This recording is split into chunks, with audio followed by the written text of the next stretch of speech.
Hey, what's up everybody? My name is TooTallToby, and in today's Onshape step-by-step tutorial, we're going to try to model up this part here. So this part comes from the TooTallToby training website, and it's our totally free challenge that you can sign up for even if you don't even have an account. So you can just go to TooTallToby.com, you can say try as a guest, and you can say click here to try the sample and go. And you can see here that in these challenges on the TooTallToby website, you are challenged to open your 3D CAD system, model this part, assign the correct material, and calculate the mass. And then you're going to enter the mass down here in this box down here.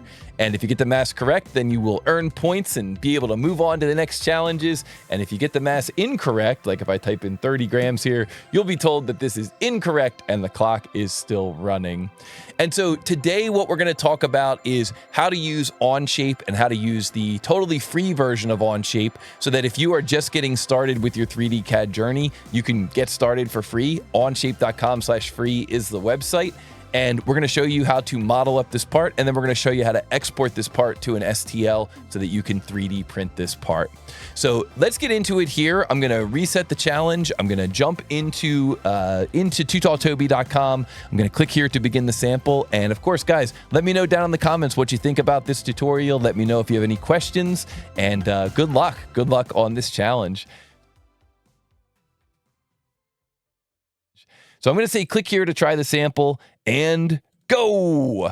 And so you see here it says open the 3D CAD system, open your 3D CAD system, model this part in millimeters, assign the material ABS, and calculate the mass of this model. Well, whenever I'm creating a 3D model in Onshape, the first thing that I do is I kind of start out by coming up with a game plan. I ask myself some questions about this model. And in the case of this model here, I'm going to ask myself, where should the origin be located on this part? Now, the origin is the intersection of the X, Y, and Z plane. And in a model like this, I think the origin is going to be right here, right at the center of this model. And what that's going to do for us is it's going to set us up with a plane that's running right through the center of this model. And that's going to be very useful if we ever need to create geometry that needs to be mirrored. You could mirror it across that plane. Or if we need to align this part with other components in an assembly, those components are going to have planes at similar locations, and we can actually align those planes. So anytime you start a new document, the first thing you want to think of is where should the origin be located? And that's just kind of like a good exercise for you to do as you go through your CAD experience, your CAD career. And then the second thing that I do after deciding on the location of the origin is I start asking myself, how is this model going to be kind of put together? What's my first sketch going to look like, and what plane is it going to be on? And I think in the case of this model, my first sketch is going to be on the top plane, and I'm going to sketch a rectangle that looks like this, just a nice sharp rectangle, 30 by 55 millimeters. And once I've got that rectangle created, I'm going to extrude that into a solid. So it's going to start out as a 2D sketch, and then I'm going to extrude that up into a solid at 7 millimeters high. And so now I've got a solid, but that solid is going to have sharp corners. So it's going to be have a rectangular base here. It's going to have thickness to it, but the corners are going to be sharp, and I need to round off those corners. So to do that in Onshape, we're going to use a tool called Fillet. And we're going to fillet these corners here with a radius of 8 millimeters. And then the final feature that we're going to need to create here is going to be to hollow out this part. And you can see here that in the drawing is saying that this thing has a wall thickness of 1.6 millimeters typical. And what that means is, unless otherwise specified, every wall thickness is going to be 1.6. So this wall thickness here, even the base here, they're all going to have that wall thickness of 1.6. And whenever you see a note like that on a drawing, you can pretty much expect that you're going to use a feature called shell. So what shell will do is it'll let us remove one face, it'll let us remove the top face, and then it's going to hollow out all the other faces. So even though we burned off 2 minutes and 45 seconds coming up with that game plan, I think it's always a good idea to come up with a game plan before you actually get started with the model. Because you don't just want to drop the origin anywhere. You know, like I said a moment ago, if we have the origin here in the center, that's going to help us out later when we go to make an assembly. It's going to help us out when we go to mirror that geometry. If the origin was just kind of randomly located out here, we wouldn't get those benefits. So you always want to kind of think through, have a good game plan. If you think it's a good idea to have a game plan, be sure sure to hit the like button on this video. All right, let's move this drawing over to our second monitor and let's get into Onshape here, onshape.com/free. And if this is your first time in Onshape, don't worry, we're going to talk you through the process. So we're going to say create, and we're going to say create document. And I like to name these documents based on the challenge number, so based on the number in the title block. The other thing that's kind of cool about that is that because I'm creating this in the public space, anybody who signs into Onshape can search for that text string and they can find this file. And so that might be another resource you could use. You could search the public space for this text string, and then you could take a look at my feature tree that I created here in this tutorial.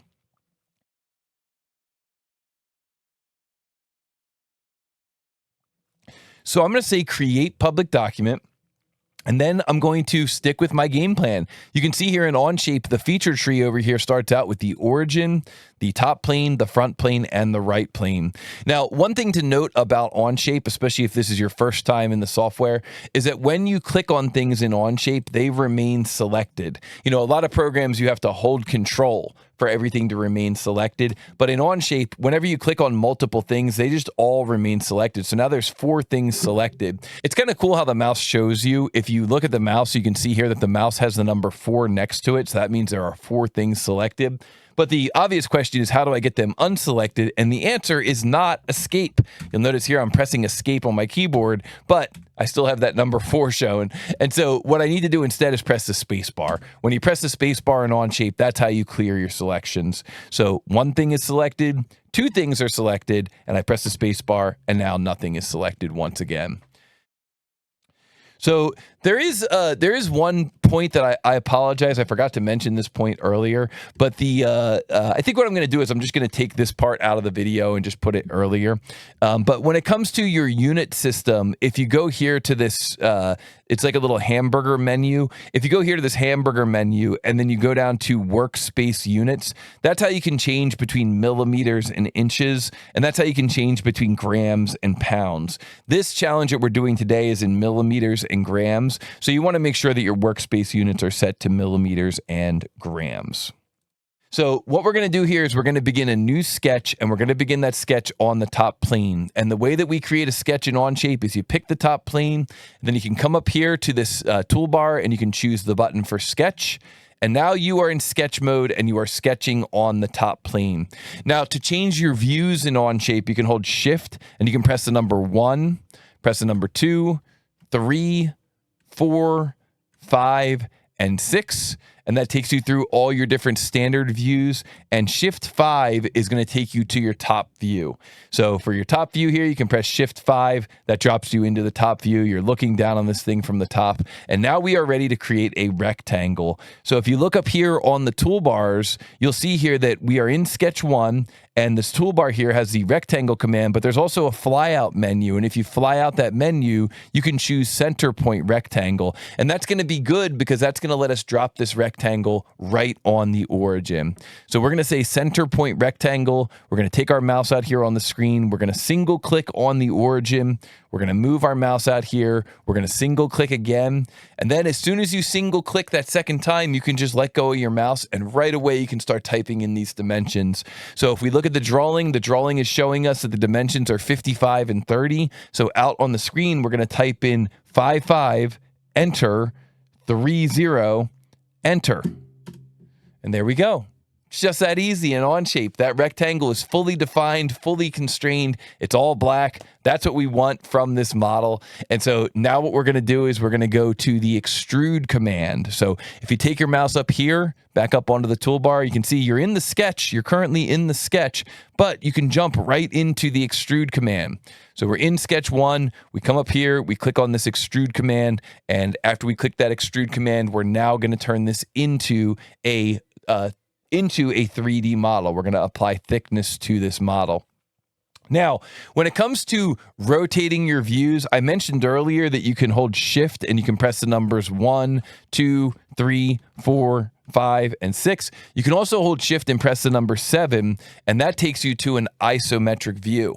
So now we're looking at this thing in isometric, and that makes it easier to see what's going on with the thickness of this extrude. So we could bring this way up here, make this thing super tall, or we could come over here to where it says depth, and you can double click there on that number, or triple. I guess I'm actually doing a triple click, double click, triple click, like clicking 3 times there.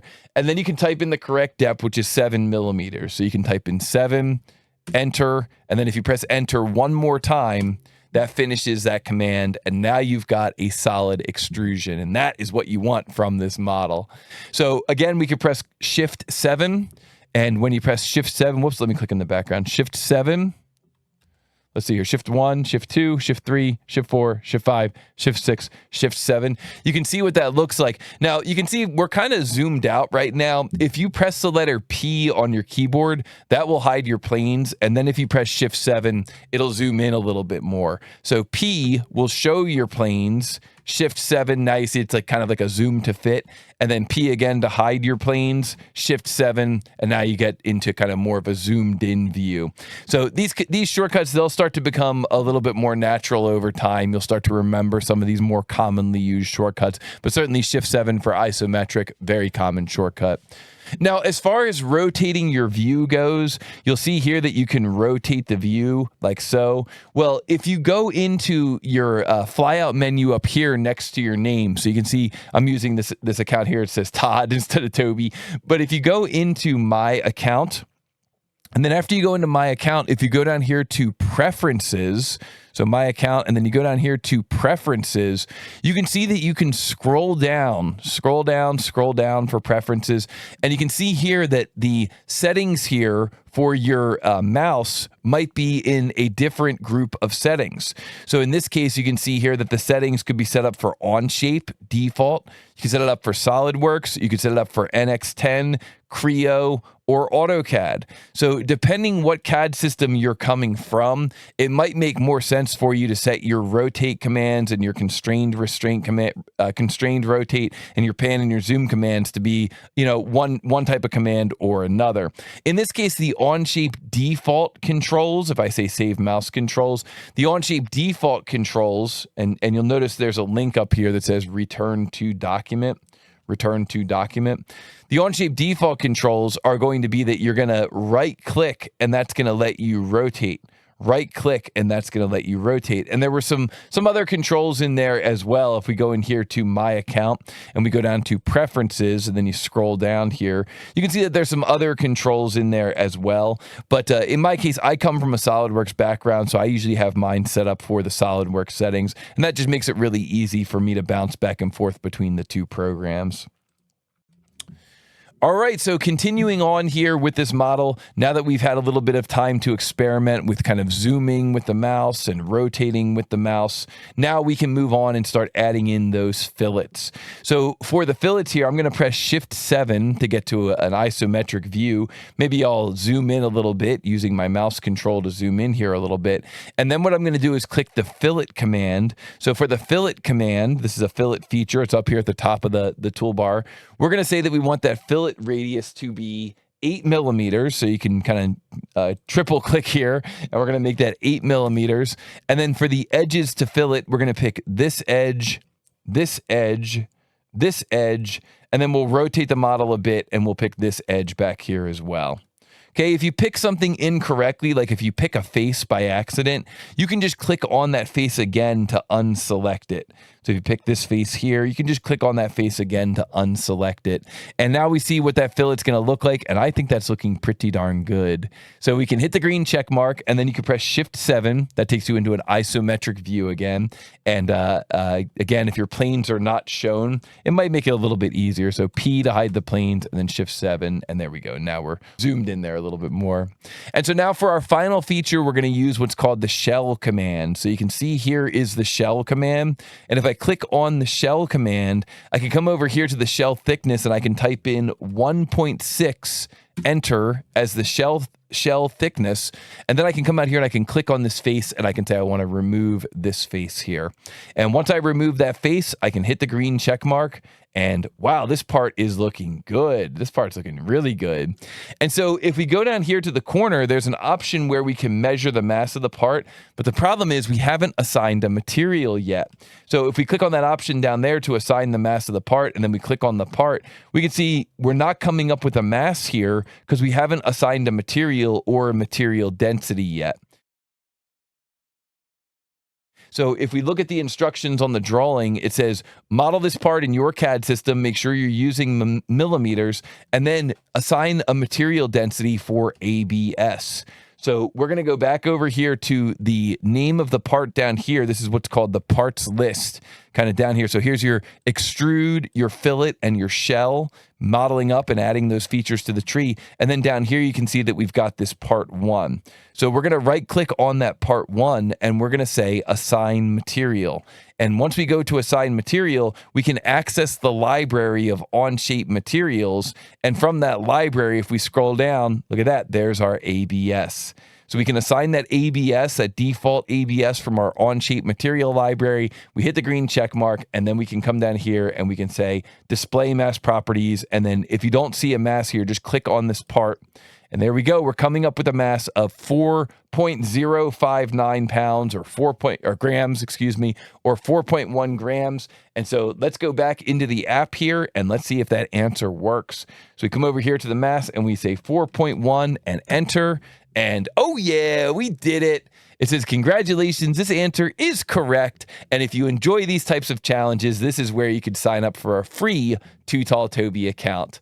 And I hope that you guys did enjoy that challenge, and I hope you were able to get it correct. Of course, you could always watch this tutorial and then go back and do it on your own and see if you can get a faster time. And maybe let me know down in the comments how fast you were able to finish this challenge. But if we go back to Onshape, one thing I want to call out to your attention is that here in Onshape, if I right-click and I say Edit Material, I've created a custom material of TooTallToby custom materials, and these are the actual materials we use in a lot of the challenges. And I've got a video that I'll link to in the description, and you can learn how to create those custom materials. So we'll show you how to do that in the future. That's just a little sneak peek for the future. But to finish off this tutorial, I wanted to show you how you can take this model from Onshape and turn it into a 3D printed part. So what you're gonna have if you have a 3D printer is you're gonna have what's called a slicer. Depending which printer you have, you're gonna have a different slicer. All the printers ship with different slicers, and then there's also some generic slicers that work with a wide array of printers.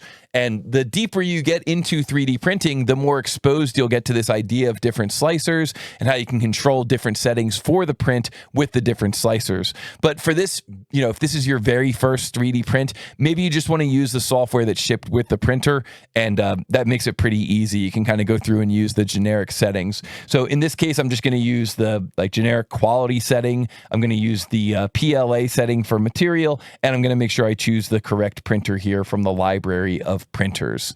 And so now I have to figure out how to get the geometry from Onshape into that slicer. And we typically do that by exporting a file, either a 3MF or an STL. 3MF is very common. It's the newer file type that a lot of people use, a lot of professionals use. It's definitely the more modern file type. STL is way older. It's more old school. It's just, it kind of works with everything, and that's what I like. I like it when stuff just works with everything. But 3MF pretty much works with everything also. So when you go to export this part, you can use either. But what you're going to do is you're going to come down here to the name of the part in the parts list. You're going to right click and you're going to say export. And then once you choose export, you're going to go here to the format type. So you can see here you can export from Onshape to Parasolid or ACES or STEP or 3MF or STL. So you're going to want to use one of these two when you're going into a slicer. And I'm going to say I want to export this to STL. And then once I export that, I'm going to say that the units that I designed in were millimeter. That way, I end up with the correct one-to-one version of this thing. And then for the resolution here, you can see coarse, medium, fine, custom. I'm going to say fine, and then options here, download, and then what do we want to call this thing? We'll just call this Hollow Box Onshape. And export. And so what's going to happen here is this is going to get exported. It's going to get downloaded into a specified directory. So I'll just drop this here into this directory, my tutorials from Toby, and we're going to export that STL and save. And so now that file has been downloaded onto my local machine.